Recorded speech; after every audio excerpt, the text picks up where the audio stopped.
Tungkol dun sa ginawa nating video na dalawang integrated amplifier.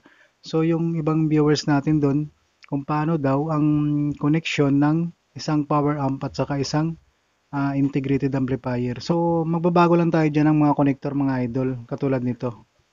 Katulad nitong ating integrated amplifier mga idol, kung napapansin nyo puro RCA jack o RCA connector yung available ng ating integrated amplifier.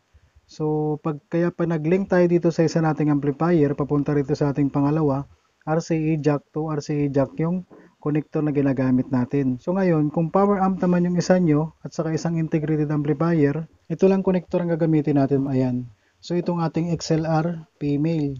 Ayan. Ang output ng ating mga power amp o line out or link XLR male. So, kailangan natin ang gagamitin dyan, katulad nito, XLR female para tugma sila. Yung pinakadulo naman ito mga idol, dapat, katulad nito, ayan, dual RCA. Para yung RCA jack natin, papunta sa ating integrated amplifier, ito namang XLR connector natin, ito yung manggagaling sa ating power amp.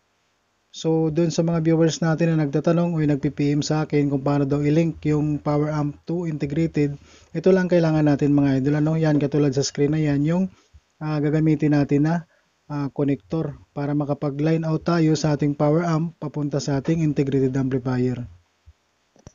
So, katulad nitong hawak ko mga idol, ito yung ating XLR male. Ayan.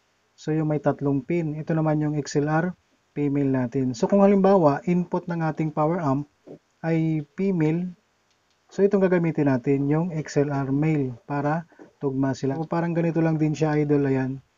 So pag pinasok natin, ayan, maglalak na siya. So ganun lang siya idol, kaya may XLR male, ayan, itong tatlong may pin at saka XLR female.